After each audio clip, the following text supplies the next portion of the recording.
জাপানের একটি প্রতিবেদনে দেখা গিয়েছে বিজনেস শুরু করার 2 বছরের মধ্যে 100টি বিজনেসের মধ্যে প্রায় 90টি বিজনেসই বন্ধ হয়ে যায়। আসলে একটি গাছকে যেমন দীর্ঘদিন পরিচর্যা করে বড় করতে হয়, ঠিক তেমনই বিজনেসে সঠিক সিদ্ধান্ত নেওয়ার মাধ্যমে প্রতিষ্ঠিত করতে হয়।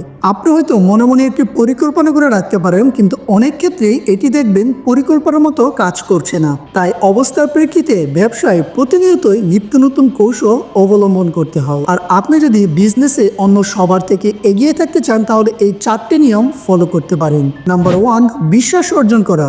ব্যবসার জন্য এটি অত্যন্ত গুরুত্বপূর্ণ। আপনি যদি গ্রাহকের বিশ্বাস অর্জন করতে পারেন, তাহলে ব্যবসায়ী হিসেবে আপনি সফল হবেন, এটি নিশ্চিত করে বলা যায়। কিন্তু বিশ্বাস অর্জন করা এতটা সহজ নয়। এর জন্য সততা এবং সঠিক নিয়মে কাস্টমার সার্ভিস দিতে হবে।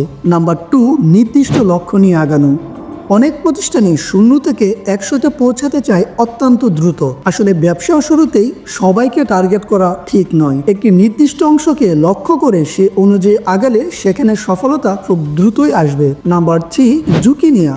ব্যবসায় এটি অত্যন্ত গুরুত্বপূর্ণ, কারণ নিজের কমফোর্ট জোনে থেকে আরামে এসে কখনো বিজনেস হয় না। তাই নিজের বিচক্ষণতা ব্যবহার করে ঠিক করতে হবে কোন বিষয়ে ঝুঁকি নিলে ফলাফল ভালো আসবে।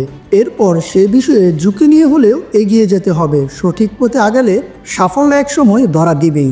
নম্বর 4, অনলাইন প্রসার।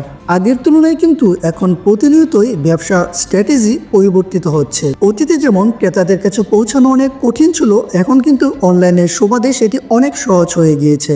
তাই আপনি যদি আপনার বিজনেসকে অনলাইনে নিয়ে আসতে পারেন, তাহলে আপনার বিজনেসের গ্রোথ অনেক বেড়ে যাবে।